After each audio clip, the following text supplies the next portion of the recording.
안녕하세요, 여러분. 오늘도 묵묵히 하루를 살아내시는 모든 분들께 여러분의 마음을 읽어드리는 사연 만사가 한 편의 이야기를 들려드립니다. 지금 시작합니다. 여행에서 돌아온 아들 가족 앞에 서류 봉투를 내밀었습니다. 봉투를 뜯어본 아들의 얼굴이 순식간에 굳어버렸습니다. 어머니, 이게 무슨 말씀이세요? 퇴직금이라뇨? 아들 준호의 떨리는 목소리. 저는 차분하지만 단호하게 대답했습니다. 당연한 거 아니냐? 내가 이 집에서 무려 22년 동안 무급으로 일했는데. 어머니, 저희가 한 가족인데 무슨 퇴직금이에요? 며느리 수진이도 끼어듭니다. 한 가족? 제 목소리에 힘이 들어갔습니다. 그럼 왜 나는 직원 취급받았니? 어머니, 그건 아니면 내가 그동안 해준 게 공짜였다고 생각하니? 22년치 월급 계산해 봤어. 내가 요구하는 퇴직금은 5천만 원이야. 여러분, 제가 왜 이런 선택을 했는지 궁금하시죠? 그런데 이야기 시작하기 전에 혹시 구독과 좋아요 눌러주셨나요? 여러분의 작은 관심 하나하나가 정말 큰 힘이 되거든요. 안녕하세요. 저는 72살 먹은 부산 연제구에 사는 김영자예요. 48살에 남편을 교통사고로 잃고 혼자 아들 둘을 키웠어요. 큰아들 준호가 30살에 결혼하면서 며느리 수진이가 들어왔고 그때부터 22년을 함께 살았죠. 손자 둘도 키웠고요. 그런데 이제 손자들도 다 컸고 제 할 일도 다 끝났다 싶었는데 더 이상은 못 참겠더라고요. 사실 저도 처음엔 평범한 시어머니였어요. 며느리와 함께 살면서 행복하다고, 아니, 행복하다고 착각하며 살았거든요. 제 하루는 마치 공장 기계처럼 똑같았어요. 새벽 5시 30분, 알람도 필요 없이 눈이 떠져요.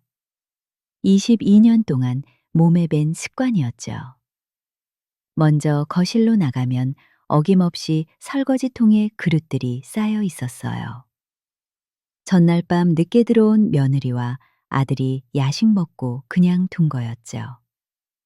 처음엔 젊은 사람들 피곤하겠지 하고 이해했어요. 그런데 1년, 5년, 10년, 20년이 지나도 똑같더라고요. 달그락거리는 설거지 소리가 거실까지 들리는데도 아무도 일어나지 않았어요.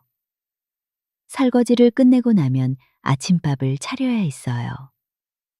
큰 손자 민준이는 김치를 싫어하고 작은 손자 서준이는 나물을 싫어해서 각각 맞춰서 반찬을 준비했지요. 우리 손주들이 아침 든든히 먹고 학교 가면 하루 종일 기분 좋겠지? 그렇게 생각하며 새벽부터 부엌에서 분주히 움직였어요. 6시 30분이 되면 가족들을 깨워야 했어요. 아들 부부는 알람을 10번도 넘게 끄면서 일어나질 않았거든요. 결국 제가 당문을 두드리며 깨워야 했지요. 준호야, 회사 늦겠다. 일어나. 수진아, 애들 학교 보낼 시간이야. 그러면 며느리가 짜증 섞인 목소리로 대답했어요. 네, 알았어요. 5분만요. 5분이 10분이 되고 10분이 20분이 되었죠. 결국 제가 손자들을 깨우고 씻기고 옷 입히는 건 당연한 일이 되어버렸어요. 아침밥을 차리고 설거지하고 청소하고 빨래하고 그리고 오후에는 손자들 학원 픽업에 저녁 준비까지. 저녁 7시가 되면 온 가족이 모여 밥을 먹는데 그때마다 며느리는 이렇게 말했어요. 어머니, 오늘 반찬은 좀 짜네요. 어머니, 이 반찬 어제도 먹었잖아요. 어머니, 아이들이 이런 건 안 좋아하는데. 한 번도 맛있어요. 수고하셨어요. 라는 말을 들어본 적이 없었어요. 항상 지적과 불평뿐이었지요. 그래도 참았어요. 내가 요리를 못하나 보다 하고 더 노력했어요. 처음 몇 년간은 아들 준호가 그래도 저를 감싸주곤 했어요. 엄마, 고마워요. 덕분에 우리가 편하게 살아요. 엄마, 오늘 반찬 정말 맛있었어요. 그 말 한마디에 힘을 얻어서 더 열심히 했지요. 하지만 언제부터인가 아들도 달라지기 시작했어요. 며느리 눈치를 보면서 저에게 하는 말투가 변했어요. 엄마, 청소 끝났어요? 오늘 손님 오는데 빨리 좀 해주세요.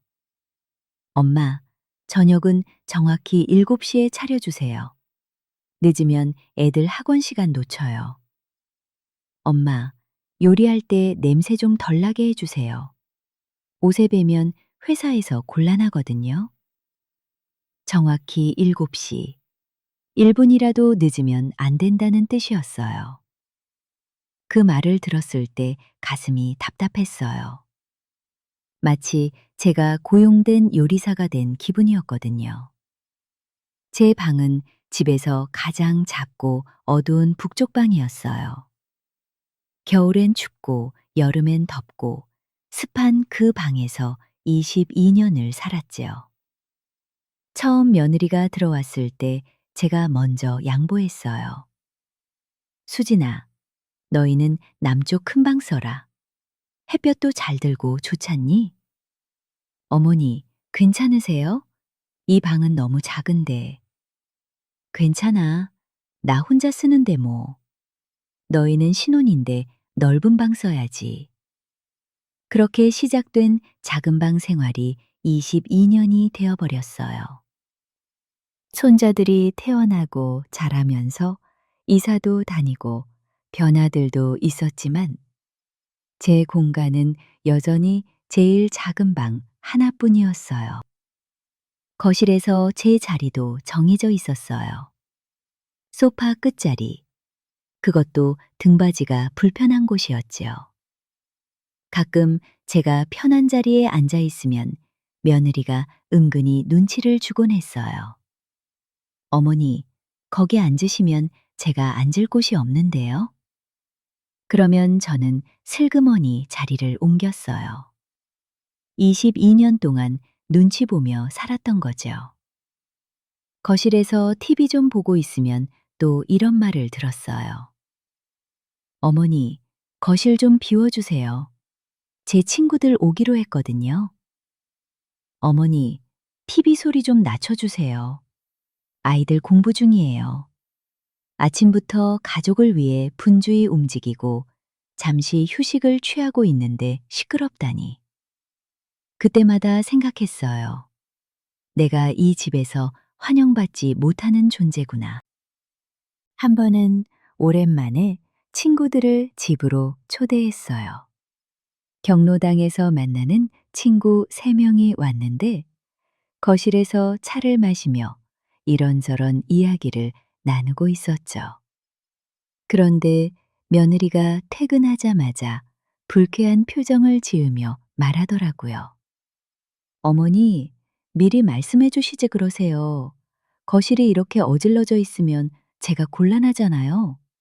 오늘 제 회사 동료가 오기로 했는데 찻잔 몇 개가 놓여 있을 뿐인데 어질러졌다니.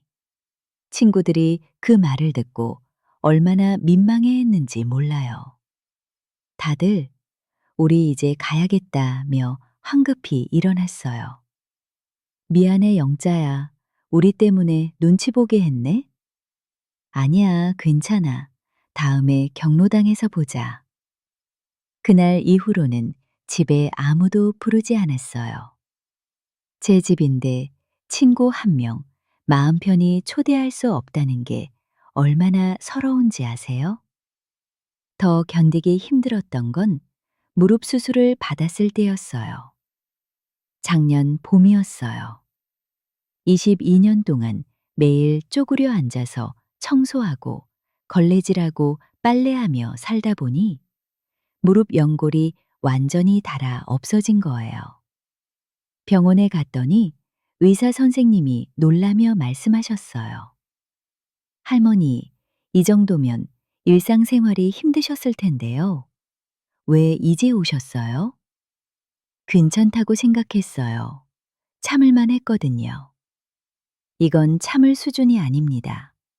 당장 수술하셔야 해요. 집에 돌아와서 아들에게 말했어요. 준호야, 엄마가 무릎 수술해야 한대. 수술이요? 그럼 입원해야 해요? 일주일 정도래.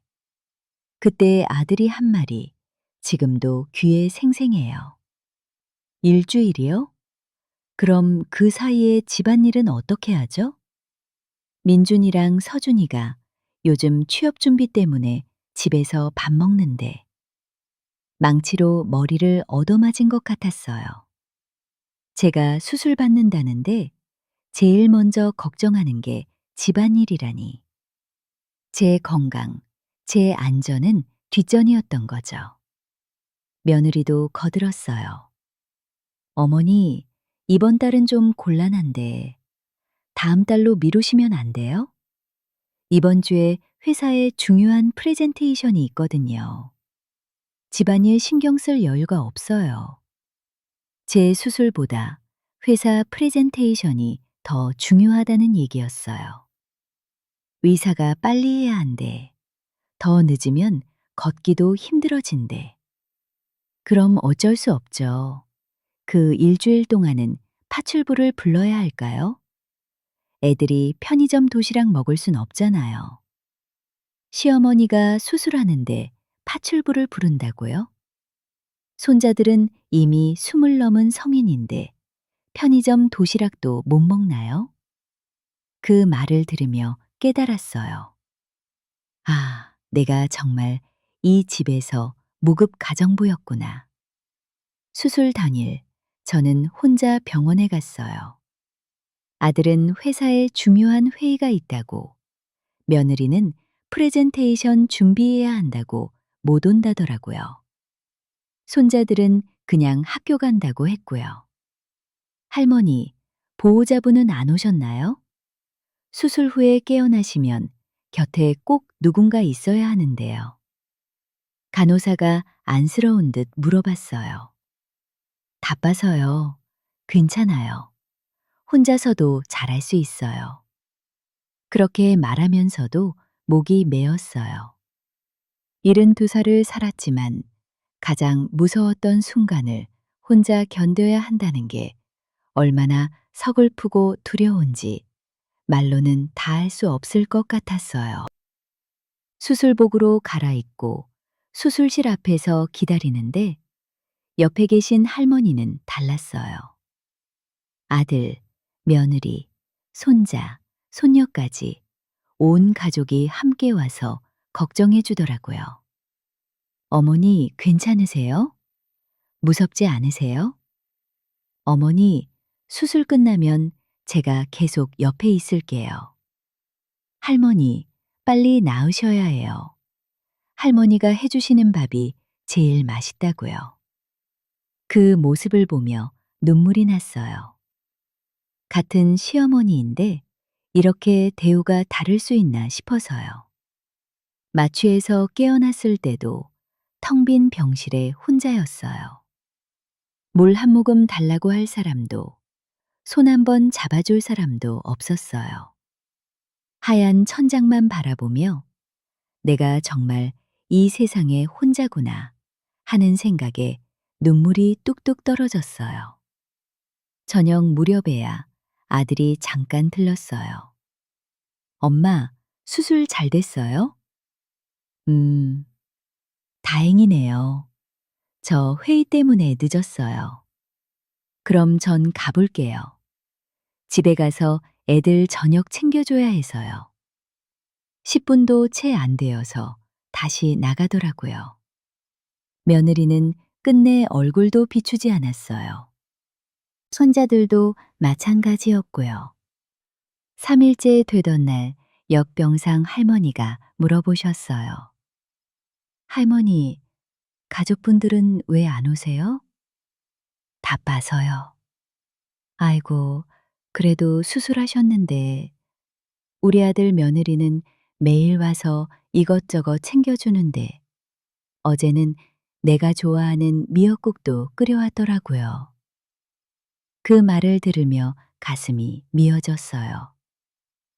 더 가슴 아팠던 건 제가 몸이 아파서 누워있을 때였어요. 작년 가을이었어요. 독감에 걸려서 고열에 시달렸죠. 온몸이 쑤시고 기침이 멈추질 않았어요. 체온계를 재보니 39.2도였어요. 침대에서 일어나기도 힘든 상태였는데 며느리가 방문을 열고 들어와서 말했어요. 어머니, 많이 아프세요? 그 말에 눈물이 날 뻔했어요. 그래도 걱정은 해주는구나. 하지만 다음 말을 듣고 가슴이 무너졌어요. 그런데 저녁은 어떻게 하세요? 애들 굶기면 안 되잖아요. 요즘 취업 준비한다고 스트레스 많은데. 손자들은 이미 대학생이었어요. 큰 손자 민준이는 23, 작은 손자 서준이는 21. 이제 다 컸는데도 할머니가 챙겨줘야 하는 존재였던 거죠. 39도 넘는 열에 정신이 몽롱한 상태였는데 걱정하는 건 저녁밥이었어요. 제 건강이 아니라 저녁 준비였죠. 배달 시켜 먹어라. 목소리가 겨우 나왔어요. 배달 음식은 돈이 아깝잖아요. 그리고 애들 건강에도 안 좋고요. 간단하게라도 해주실 수 있죠? 애들이 할머니 음식만 찾는데. 그 순간 눈물이 핑 돌았어요. 아, 내가 정말 이 집에서 사람 취급을 받고 있는 건가? 결국 그날 저녁 39도가 넘는 열에도 불구하고 부엌에 나가서 김치찌개를 끓였어요. 칼질하는 손이 떨리고 숨도 제대로 쉬어지지 않았지만 어떻게든 밥상을 차렸죠. 밥상을 차려놓고 방으로 돌아와 쓰러지듯 누웠어요. 거실에서 들려오는 소리가 들렸어요. 할머니, 오늘 찌개 좀 싱겁지 않아? 어머니가 아프셔서 그런가 봐. 그래도 해주신 게 어디야. 그나마 아들이 며느리를 말리는 소리였지만 위로가 되지 않았어요. 태어나던 날도 마찬가지였어요. 무릎이 아파서 제대로 걷기도 힘든 몸으로 택시 타고 혼자 집에 왔는데 며느리가 현관에서 저를 맞으며 제일 먼저 한 말이 뭔지 아세요? 어머니, 수술 잘 됐어요? 저희가 너무 바빠서 병문안도 못 갔어요. 그것까지는 그렇다 치더라도 다음 말을 듣고 정말 기가 막혔어요. 그런데 내일부터 집안일 가능하세요? 일주일 동안 파출부 쓴다고 돈이 꽤 나갔어요. 애들이 집밥 먹고 싶어 하는데 무릎 수술하고 온 지 하루도 안 됐는데 걱정하는 건 집안일이었어요. 의사가 한 달은 무리하지 말래. 한 달이요? 그럼 저희가 어떻게 해요? 한 달 동안 계속 파출부 부르면 돈이 얼마나 나가는데요. 민준이랑 서준이 취업 준비 시켜야 하는데 돈이 많이 들어가거든요. 시어머니 수술했는데 한 달 파출부 비용이 그렇게 아까운 돈인가요? 그럼 너희가 해. 아니면 애들 보고 편의점에서 사 먹으라고 해. 이미 다 큰 애들이잖아. 어머니, 그게 무슨 말씀이세요? 애들이 요즘 취업 준비한다고 스트레스 많은데 집밥은 먹어야죠. 어머니는 집에 계시니까 시간 되시잖아요. 그 말을 들으며 깨달았어요. 아, 내가 이 집에서 정말 무급 가정부였구나. 파출보보다도 못한 대우를 받았구나. 결국 수술 일주일 만에 부엌에 다시 섰어요. 무릎이 아파서 눈물이 날 지경이었지만 어쩔 수 없었어요. 파출부 비용이 아깝다는데 제가 할 수밖에요. 결정적이었던 건 한 달 후 우연히 들은 대화였어요. 저녁 먹고 설거지하러 부엌에 갔는데 거실에서 아들 부부가 나누는 대화가 들렸어요. 여보, 어머니 병원비 이번 달에만 200만 원 넘게 나왔어요. 그러게, 수술비에 약값에 생각보다 많이 나왔네. 앞으로도 재활 치료 받으러 계속 다니셔야 한대요. 돈이 계속 나갈 것 같은데. 민준이 학원비에 서준이 어학연수 보내야 하는데. 그때 며느리가 한 말이 제 심장을 멈추게 했어요. 여보, 솔직히 애들도 이제 다 컸잖아요. 민준이도 내년이면 취직할 거고, 서준이도 곧 졸업하고, 이제 어머니가 해주실 일도 별로 없는 것 같은데. 요양원도 한번 알아봐요. 요즘 좋은 데 많다던데. 요양원? 엄마가 싫어하실 텐데. 하지만 우리도 이제 자유가 필요해요. 솔직히 22년 동안 어머니 눈치 보면서 산 것도 사실이잖아요. 애들도 다 컸고, 이제는 우리끼리 여행도 가고 싶고요. 둘이서 해외여행도 가고. 그 순간 다리에 힘이 풀려서 격에 기댈 수밖에 없었어요. 22년을 한 집에서 살았는데 저는 그들에게 자유를 방해하는 짐이었던 거예요. 손자들도 다 컸으니 이제 제 역할이 끝났고 병원비는 부담스럽고 눈치 보기 싫은 존재였던 거죠. 바로 그 주 금요일이었어요. 아들이 밝게 웃으며 말하더라고요. 엄마, 우리 이번 주말에 강원도 여행 가요. 2박 3일이요. 회사에서 휴가 나왔거든요. 마지막 희망을 품고 물어봤어요. 나도 가는 거니? 엄마는 집에서 쉬세요. 가족끼리만 가려고요. 엄마는 무릎도 아프시잖아요. 가족끼리? 22년을 함께 산 저는 가족이 아닌 건가요? 가족이면 나도 가족 아니니? 어머니, 그게 아니라 무릎 수술하셨잖아요. 장거리 이동하시면 힘드실 거예요. 핑계였어요. 그냥 저 없이 편하게 놀고 싶다는 얘기였죠. 그날 뭔가 딱 소리를 내며 부러지는 걸 느꼈어요. 아마 제 마음이었을 거예요. 좋아. 손자들도 다 컸으니 이제 내 할 일은 끝났어. 요양원 보내려고? 무급가정부 취급하면서? 22년 동안 헌신했는데? 그럼 내가 먼저 정산하고 은퇴해주지. 회사원들도 은퇴하면 퇴직금 받잖아요. 저도 22년간 일했으니 퇴직금 받을 자격이 있다고 생각했어요. 아들 가족이 여행 가는 그날 아침, 저는 조용히 낡은 가계부를 꺼냈어요. 노트를 펴서 계산하기 시작했어요. 손이 떨렸지만 마음은 확고했어요. 22년 동안 제가 한 일들을 돈으로 환산하면 얼마나 될까? 인터넷으로 검색해 보니 요즘 가사 도우미 월급이 나오더라고요. 그걸 기준으로 계산해 봤어요. 요리 전문가는 월 150만 원 정도 받는데 나는 22년 동안 하루 3끼를 다 했으니까 이것만 계산해도 3억 9천만 원이 넘네. 연필을 들고 하나씩 적어 내려갔어요. 사각사각 소리가 방 안을 채웠죠. 청소 전문가는 월 100만 원. 22년이면 2억 6천만 원. 손자 둘 학원 픽업하고 돌봐주는 육아도우미는 월 200만 원씩 받는데 15년 동안 했으니까 3억 6천만 원. 빨래, 설거지, 장보기까지 다 하면 월 80만 원은 받아야 하는데 22년이면 2억이 넘네. 다 합치니 12억이 넘었어요.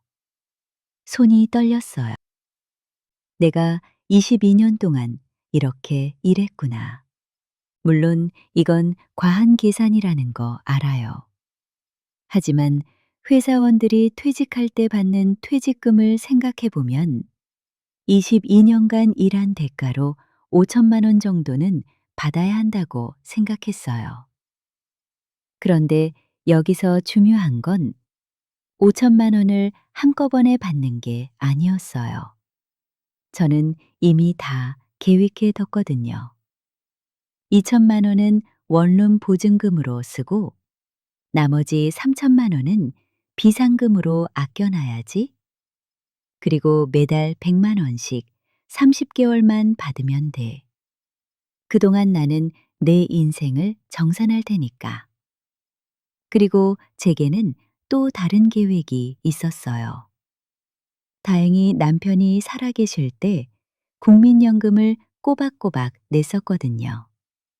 남편이 돌아가신 후 유족연금이 나왔어요. 매달 70만 원 정도요. 거기다 기초연금까지 합치면 한 달에 100만 원 정도 되더라고요. 아들한테 받는 100만 원이랑 합치면 한 달에 200만 원. 원룸 월세 50만 원 내고 나머지로 생활하면 충분해. 그리고 손자들 학원비, 아들네 경조사비 안 챙겨도 되니까 오히려 돈이 남을 거야. 더 중요한 건 제가 22년 동안 가사도우미 일을 해왔다는 거예요. 일은 어렵지 않았어요. 몸이 괜찮으면 주 2일에서 3일 정도 남의 집 청소 일을 나가도 되고 요즘 노인 일자리도 많다던데 구청에 가서 알아봐야지. 22년 동안 남밥만 해줬는데 이제 내 솜씨로 돈 좀 벌어보자. 계산을 끝내고 워드로 정리했어요. 퇴직금 청구서라는 제목을 붙였죠. 그리고 프린트해서 봉투에 넣어뒀어요. 사흘째 되던 날 아들에게 전화했어요.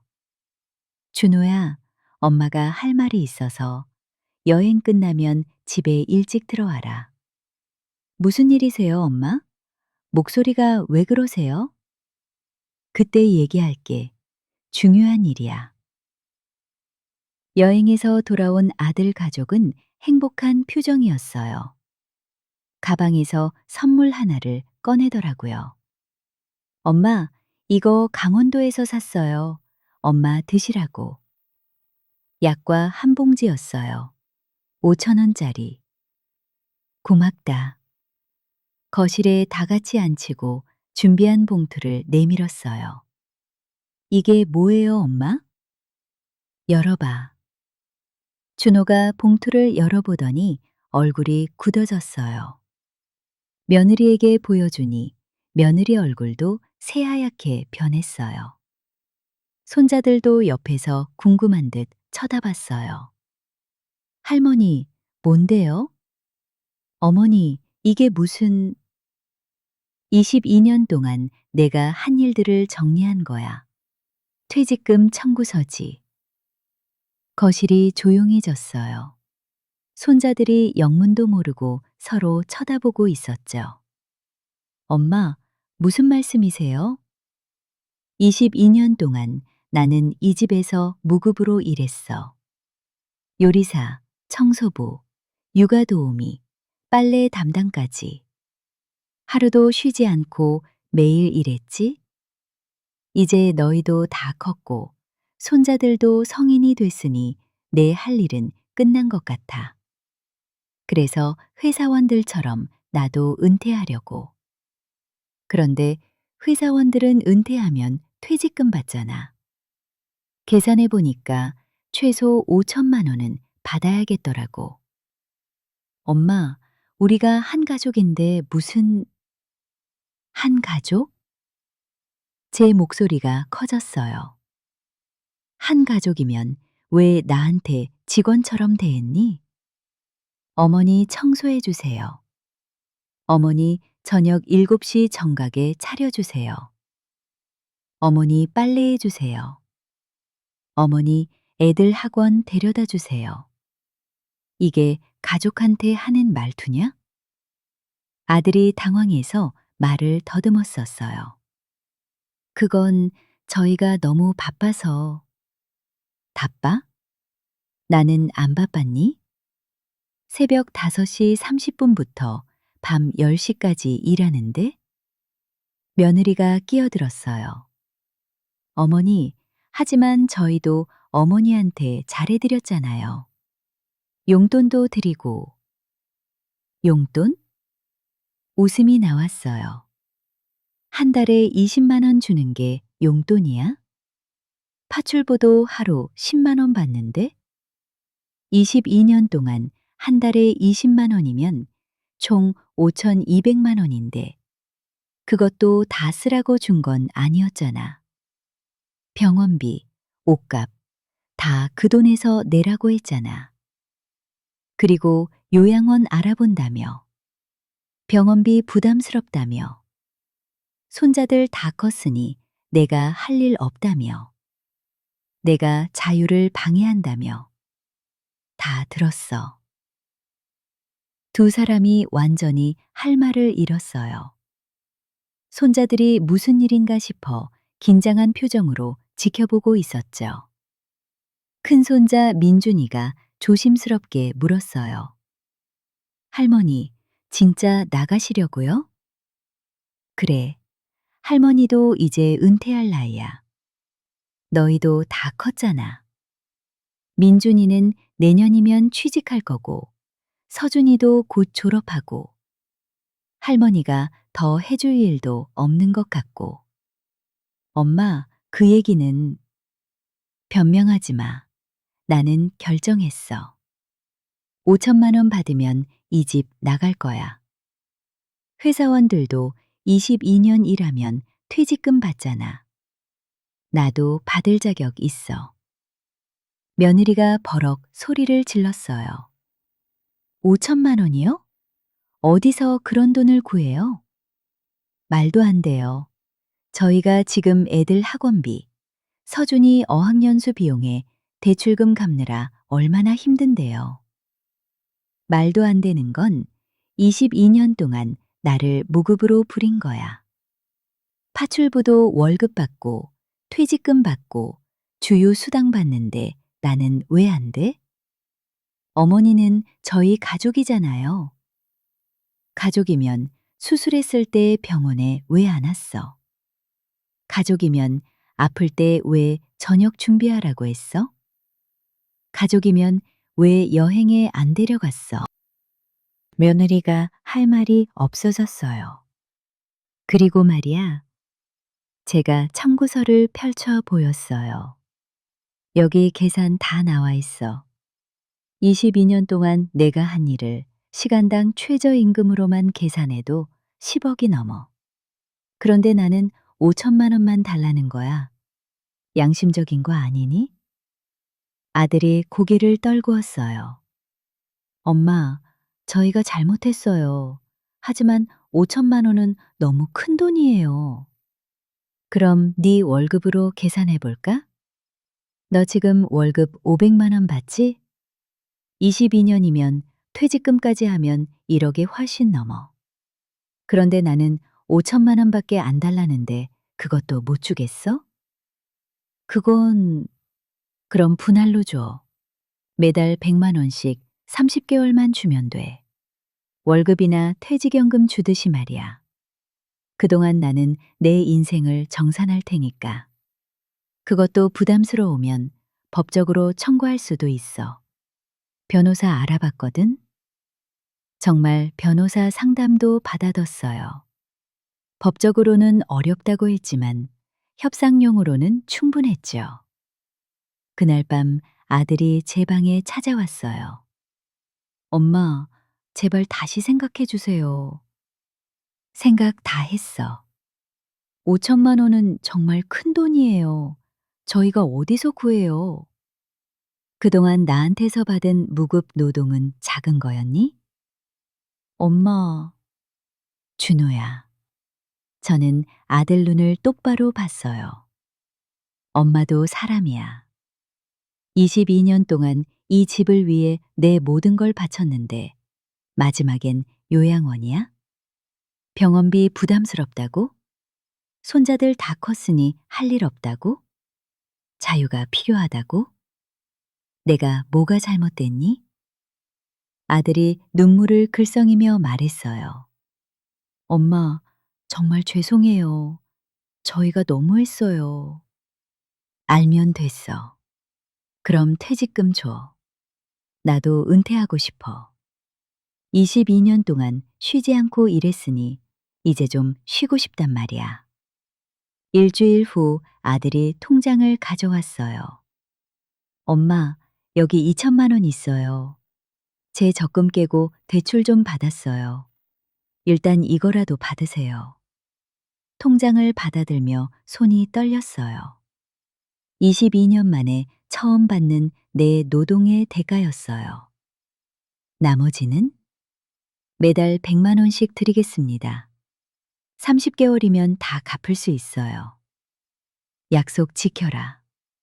네, 엄마. 그런데 정말 나가시는 거예요? 그래. 나도 이제 은퇴하고 내 인생 살고 싶어. 어디로 가실 건데요? 친구 집에 잠시 있다가 작은 원룸 얻을 거야. 엄마. 그리고 준호야. 앞으로 나한테 연락할 때는 진짜 안부 궁금해서 하는 거면 해. 집안일 부탁하거나 손주 봐달라는 얘기면 하지 마. 나도 이제 은퇴했어. 이틀 후 저는 집을 나왔어요. 22년 살던 그 작은 방에서 짐을 쌌는데 놀랍게도 캐리어 하나면 충분했어요. 정말 제 물건이 별로 없었던 거죠.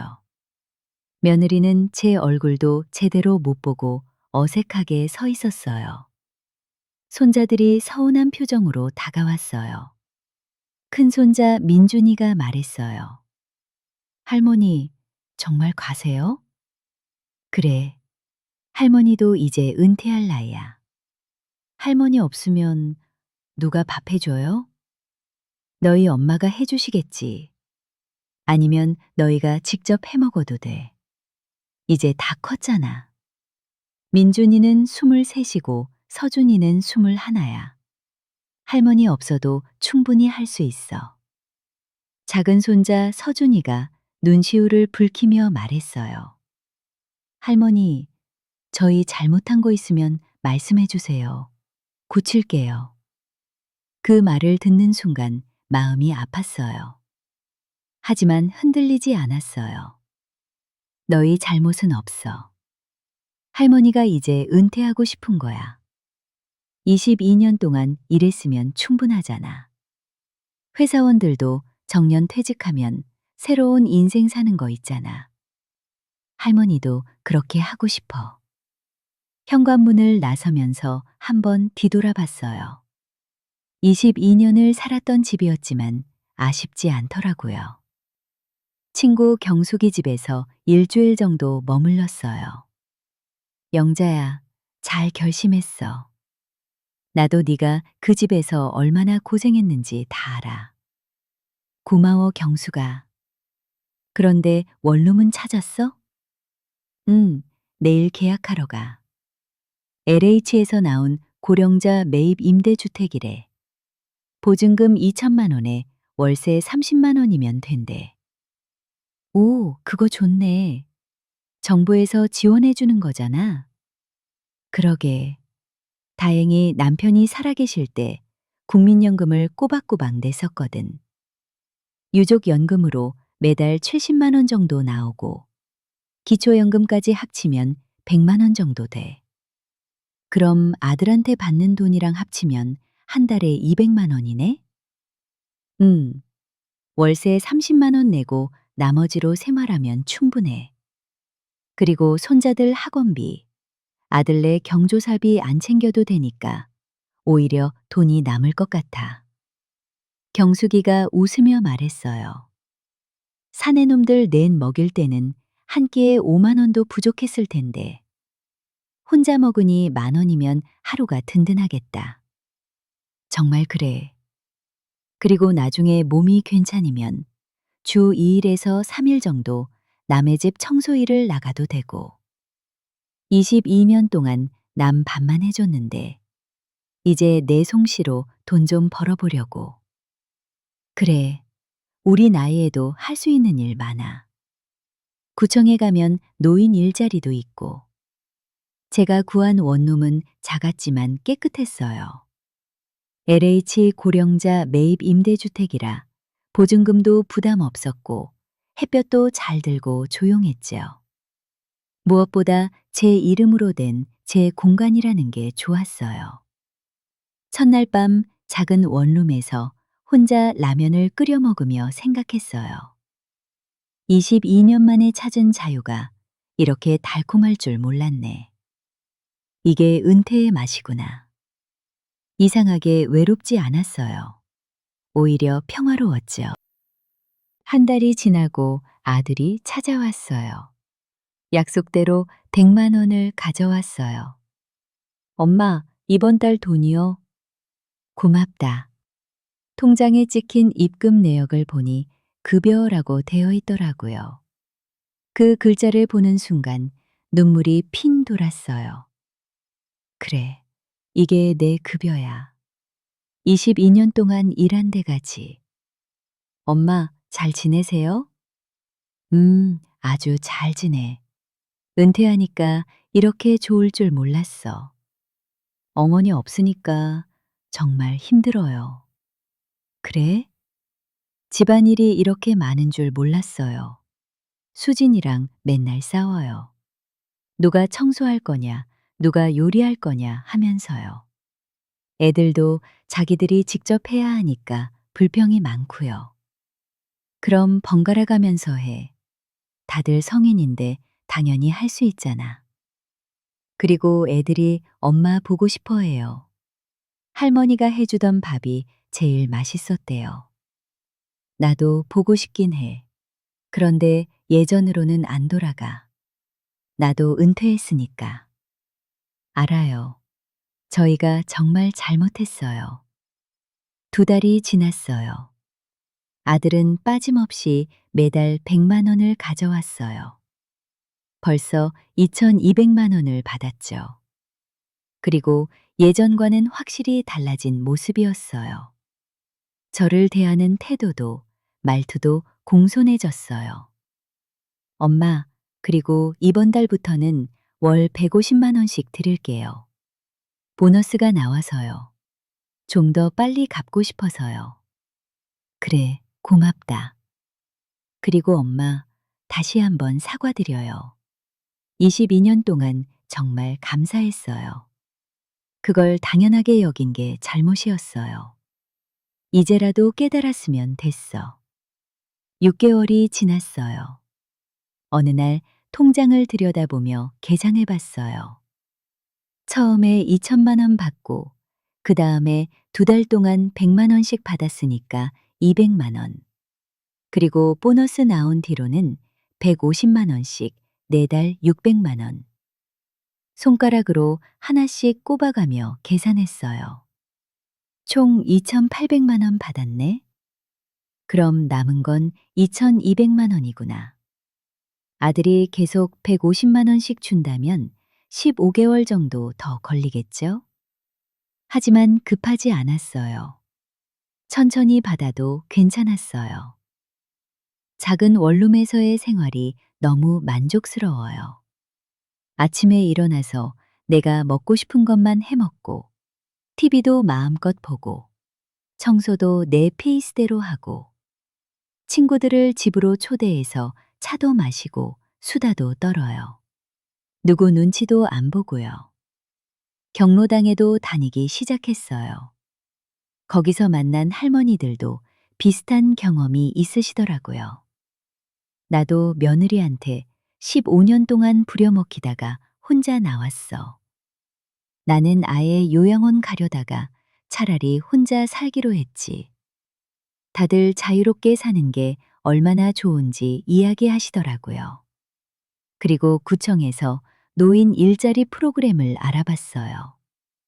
근처 경로식당에서 급식 도우미로 주 3일 일하면 한 달에 50만 원 정도 받을 수 있대요. 22년 동안 남 밥만 해줬는데 이제 내 솜씨로 용돈 좀 벌어보자. 일을 시작하고 첫 월급을 받았을 때 기분이 정말 이상했어요. 제 이름으로 된 통장에 근로소득이라고 찍힌 걸 보니까 눈물이 나더라고요. 이게 내가 일한 대가구나.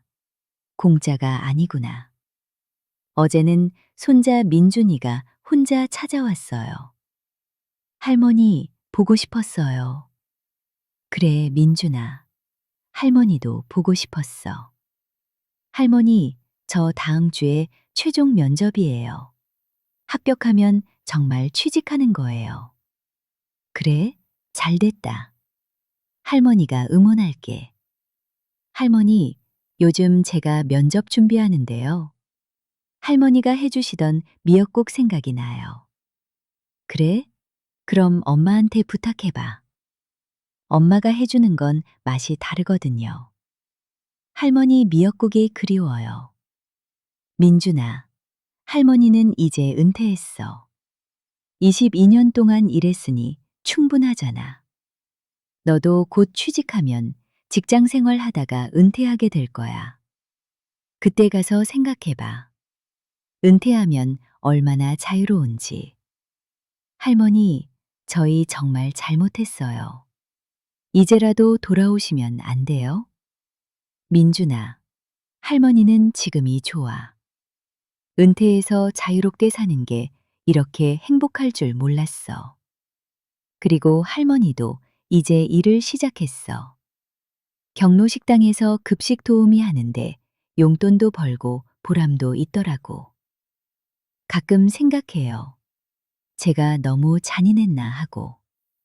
하지만 금방 고개를 저어요. 22년 동안 무급으로 일하고 가정부 취급받고 손자들 다 컸다고 요양원 보내질 뻔한 게 더 잔인했죠. 여러분, 저는 돈을 받으려고 이런 선택을 한 게 아니에요. 제 가치를 인정받고 싶었던 거예요. 22년 동안 당연하게 여겨졌던 제 노동에 대한 최소한의 존중 말이에요. 그리고 무엇보다 은퇴하고 싶었어요.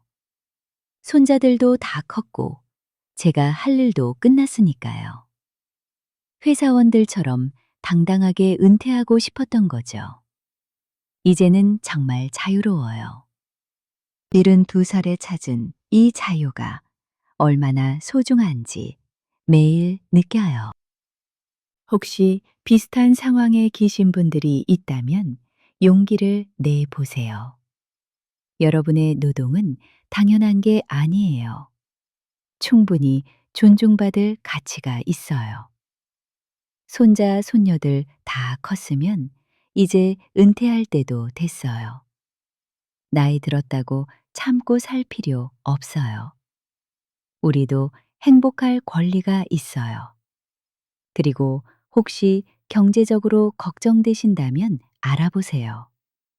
기초연금, LH 고령자 주택, 노인 일자리 프로그램, 우리를 도와주는 제도들이 생각보다 많아요.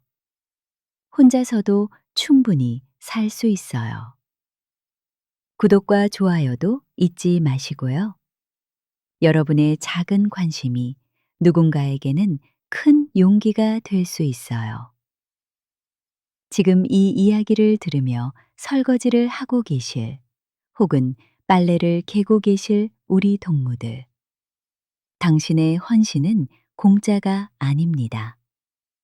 오늘도 수고하셨어요. 다음 이야기에서 또 만나요. 여러분 모두 행복하세요.